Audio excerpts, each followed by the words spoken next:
First breaking Telangana నుంచి రేపే assembly ఢీకి అధికార విపక్షాలు రెడీ అవుతున్నాయి. తెలంగాణ అసెంబ్లీ సమావేశాలు చలిలో వేడి పుట్టించనున్నాయి. 5 రోజుల పాటు జరగబోతున్నాయి ఈ సమావేశాల్లో నీళ్ల గొడవ నిప్పు రాజేయబోతోంది. సర్కారు వైఫల్యాలను ప్రశ్నించేందుకు అస్త్రాలు సిద్ధం చేసుకున్నామని బీఆర్ఎస్ బీజేపీలు చెబుతూ ఉంటే విపక్షాలకు అస్త్రాలను చిత్తు చేసే పాశుపతాస్త్రం తమ దగ్గర ఉందని అధికార పార్టీ అంటోంది. తెలంగాణ అసెంబ్లీ శీతాకాల సమావేశాలకు సర్వం సిద్ధమైంది. మొత్తం 5 రోజుల పాటు అసెంబ్లీ సమావేశాలు జరిగే అవకాశం ఉంది. సోమవారం అసెంబ్లీ సమావేశాలు ప్రారంభం కానున్నాయి. డిసెంబర్ 30, 31, జనవరి 1న అసెంబ్లీ సమావేశాలు జరగవు. జనవరి 2 నుంచి 5 వరకు అసెంబ్లీ సమావేశాలు జరగనున్నాయి. ఈ సమావేశాలకు బీఆర్ఎస్ సిద్ధమైంది. గులాబీ బాస్ కేసీఆర్ ఎమ్మెల్యేలు, ఎమ్మెల్సీలకు ఇప్పటికే దిశానిర్దేశం చేశారు. సభలో అధికార పార్టీ తప్పులను ఎత్తి చూపుతామంటోంది బీఆర్ఎస్. పాలమూరు ప్రాజెక్టు సహా కీలక అంశాలపై ప్రభుత్వాన్ని నిలదీస్తామంటోంది. బాధ్యత గల ప్రతిపక్ష పార్టీగా తప్పకుండా అనేక అంశాలు లేవనెత్తే బాధ్యత మా పైన ఉన్నది. ముఖ్యంగా పాలమూరు రంగారెడ్డి ప్రాజెక్ట్ ఏదైతే ఉన్నదో కేసీఆర్ గారి హయాంలో దాదాపు 90% పనులు పూర్తి చేసినాం. మరి 2 సంవత్సరాలు ఈ ప్రభుత్వం రావచ్చింది, ఒక తట్టెడు మట్టి తీసింది లేదు, పని చేసింది లేదు. ఎందుకు ఈ యొక్క 2 సంవత్సరాలలో మరి పనులు 10% పనులు పూర్తి చేయడంలో ప్రభుత్వం ఎందుకు విఫలమైందో మేము నిలదీయబోతా ఉన్నాం. కార్పొరేషన్లో 22 మున్సిపాలిటీలను ఇలాంటి చర్చ లేకుండా ఆర్డినెన్స్ ద్వారా తీసుకొచ్చి 22 మున్సిపాలిటీలని ఆదాయం కోసం, సొంత ధనార్జన కోసము తప్పుడు దోవలో అశాస్త్రీయ పద్ధతిలో విలీనం చేయడం కూడా ఖచ్చితంగా ప్రభుత్వం నిలబెట్టబోతున్నాం. కాంగ్రెస్ ప్రభుత్వం ఇచ్చిన హామీలు, విద్యార్థుల ఫీజు రియంబర్స్మెంట్ అంశాలను అసెంబ్లీలో లేవనెత్తుతామన్నారు బీఆర్ఎస్ నేతలు.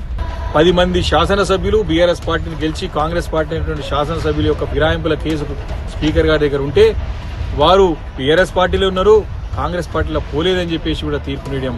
అదే ఎమ్మెల్యేలు మేము బాహాటంగా ఓపెన్గా మేము కాంగ్రెస్ పార్టీలో చేరనమని చెప్పి తిరుగుతూ ఉన్నారు. తప్పకుండా ఈ అంశాన్ని పట్ల కూడా ప్రభుత్వం నిలదీయబోతా ఉన్నాం. 42% బీసీలకు రిజర్వేషన్ అని చెప్పేసి 6 నెలల్లో రిజర్వేషన్స్ తీసుకొస్తామని చెప్పినారు. ఎన్నో పెద్ద ఎత్తున హామీలు ఇచ్చినారు. ఆ అంశాన్ని కూడా లేవనెత్తబోతాం. బీజేపీ ఎమ్మెల్యేలకు అసెంబ్లీలో అనుసరించాల్సిన వ్యూహాలపై మార్గనిర్దేశం చేశారు ఆ పార్టీ తెలంగాణ చీఫ్ రామచంద్రరావు. ప్రజా సమస్యలపై చర్చించేందుకు 1 రోజుల పాటు అసెంబ్లీ సమావేశాలు నిర్వహించాలన్నారు బీజేఎల్పీ నేత మహేశ్వర్ రెడ్డి. గతంలో కూడా బీఎస్సీలో భారతీయ జనతా పార్టీ తరఫున మేము కనీసం ఒక 20 రోజులు సమావేశపరచమని మేము మా డిమాండ్ని వారి ముందు పెట్టినా కూడా ఒకే రోజు సమావేశాన్ని చేసి మాన్సూన్ సెషన్స్ పూర్తి చేసిండ్రు. మరి ఈరోజు 29కి మొదలుపెట్టి మళ్ళీ 30, 31 ఫస్ట్ హాలిడేస్ అని చెప్పి మళ్ళీ ఒక 2-3 రోజులు కన్నా ఎక్కువ పెడతారా అనే అనుమానాలు మాకు వస్తూ ఉన్నాయి. హిల్ట్ భూములపై అసెంబ్లీలో చర్చించాలన్నారు మహేశ్వర్ రెడ్డి. ఫుట్బాల్ కోసం 100 కోట్లు వృధా చేశారన్నారు. ఫ్యూచర్ సిటీ పేరుతో రియల్ ఎస్టేట్ చేస్తున్న విషయాలను సభలో ప్రస్తావిస్తామన్నారు. ఈరోజు హిల్ట్ పాలసీ మీద మరి మీరు ఒకసారి చూసినట్లయితే నేను ఆ పవర్ పాయింట్ ప్రజెంటేషన్లో కూడా చూపించాను. మరి దాని మీద ఈరోజు చర్చకు అసెంబ్లీలో సిద్ధమని చెప్పి నేను రేవంత్ రెడ్డి ప్రభుత్వాన్ని అడుగుతా ఉన్నాను. సాగునీటి సమస్యలు, అనేకమైనటువంటి సాగునీటి సమస్యలు ఈరోజు మరి కేవలం 2 సంవత్సరాలు ప్రభుత్వం ఏర్పడి 2 సంవత్సరాల తర్వాత ఈరోజు కృష్ణా బేసిన్ మీద మాట్లాడదామా, గోదావరి బేసిన్ మీద మాట్లాడదామని రేవంత్ రెడ్డి ప్రభుత్వాన్ని నేను సూటిగా అడుగుతా ఉన్నాను. అనేకమైనటువంటి మైనర్ ఇరిగేషన్ ఇష్యూస్ ఉన్నాయి. ఎన్ని రోజుల నుంచి ప్రజా దర్బార్ నడుపుతున్నారు, ఎన్ని మరి అప్లికేషన్స్ వచ్చినాయి, ఎన్ని అప్లికేషన్ సమస్యలకు పరిష్కారం చేశారో మరి దీని మీద వైట్ పేపర్ రిలీజ్ చేయడానికి మీరు సిద్ధంగా ఉన్నారా అని చెప్పి అడుగుతా ఉన్నాను. మరోవైపు అసెంబ్లీ వేదికగా విపక్షాల విమర్శలన్నిటికీ కౌంటర్ ఇచ్చేందుకు ముఖ్యమంత్రి రేవంత్ టీం రెడీ అయింది. ఇప్పటికే మంత్రులంతా ఆయా శాఖల నుంచి నివేదికలు తెప్పించుకున్నారు. ఈసారి అసెంబ్లీ సమావేశాలలో ప్రధానంగా కృష్ణా, గోదావరి జలాలు, పాలమూరు రంగారెడ్డి ఎత్తిపోతల పథకంపై వాడీవేడి చర్చ జరిగే అవకాశం ఉంది. నీటిపై పవర్ పాయింట్ ప్రెజెంటేషన్ ఇచ్చేందుకు సర్కార్ ప్లాన్ చేసింది. తెలంగాణ రాష్ట్రం ఏర్పడిన నాటి నుంచి ఇప్పటి వరకు నీళ్ల విషయంలో జరిగిన అన్యాయాన్ని వివరిస్తామంటోంది అధికార పార్టీ. కేసీఆర్ ఆరోపణలన్నిటికీ కౌంటర్ ఇస్తామంటోంది. ఏపీ ప్రభుత్వం అనుమతి లేకుండా చేపడుతున్న ప్రాజెక్టులను అడ్డుకోవడానికి చేస్తున్న కృషిని వివరించనుంది. వింటర్ సెషన్కి సంబంధించిన సమావేశాలు నిర్వహించాలి.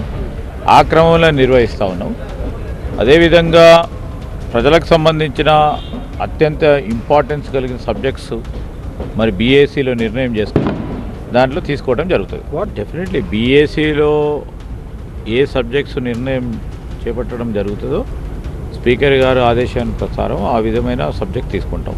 నీటిపారుదలకు సంబంధించి కానీ ఇంకో సబ్జెక్ట్ కానీ తప్పకుండా చేస్తాం. ఈరోజు ప్రభుత్వ పరంగా కూడా ప్రతిపక్షాలకు సంబంధించిన వారి అనుమానాలు తప్పకుండా నివృత్తి చేసే కార్యక్రమం చేస్తాం.